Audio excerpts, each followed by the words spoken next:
Juan? Well, today marks the 40th anniversary of the death of Black Panther leader Fred Hampton. On December 4th, 1969, Chicago police raided Fred Hampton's apartment, shot and killed him in his bed. He was just 21 years old. Black Panther leader Mark Clark was also killed in the raid. While authorities claimed the Panthers had opened fire on the police who were there to serve a search warrant for weapons, evidence later emerged that told a very different story, that the FBI, the Cook County State's Attorney's Office, and the Chicago police conspired to assassinate Fred Hampton.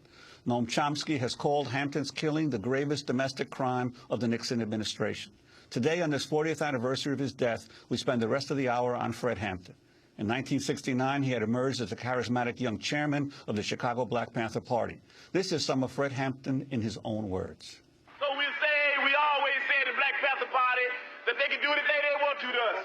We might not be back. I might be in jail. I might be anywhere. But when I leave, you can remember I said with the last words on my lips that I am a revolutionary. And you're going to have to keep on saying that. You're going to have to say that I am a proletarian.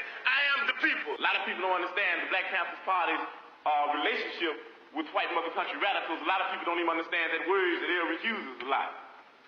But what we're saying is that there are white people in the mother country that are for the same types of things that we are for stimulating revolution in the mother country. And we said that we will work with anybody and form coalition with anybody that has revolution on their mind.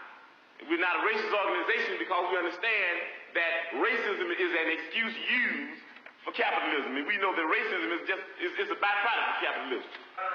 Everything would be all right if everything was put back in the hands of the people. And we're going to have to put it back in the hands of the people.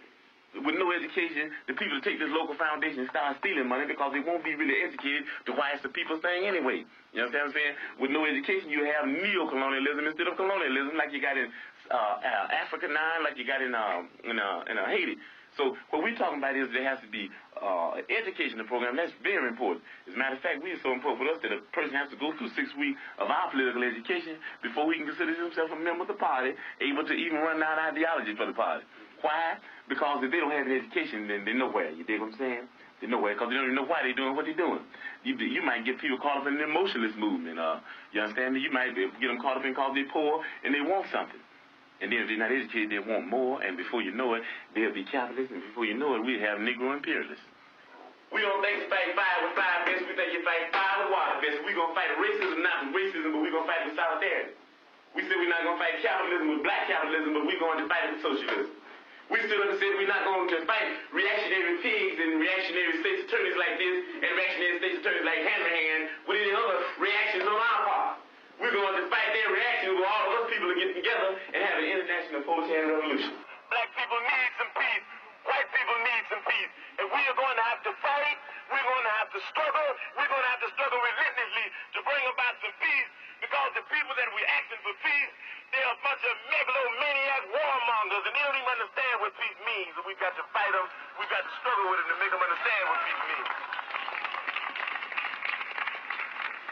Bobby Seale is going through all types of physical and mental torture.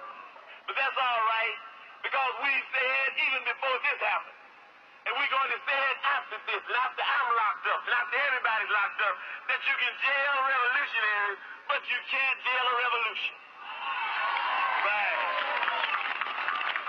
You might run a liberator like Harris Cleave out the country, but you can't run liberation out the country. You might murder a freedom fighter like Bobby Hutton, but you can't murder freedom fighting. And if you do, you come up with answers that don't answer, explanations that don't explain. You come up with conclusions that don't conclude.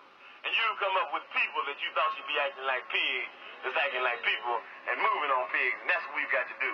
So we're going to see about Bobby, regardless of what these people think we should do. Because school is not important and work is not important. Nothing's more important than stopping fascism, because fascism will stop us all. The words of Fred Hampton, those excerpts courtesy of the 1969 documentary The Murder of Fred Hampton, produced by the Chicago Film Group. After Hampton was killed, Black Panther leader Bobby Rush spoke at his funeral about his life and legacy. We can mourn today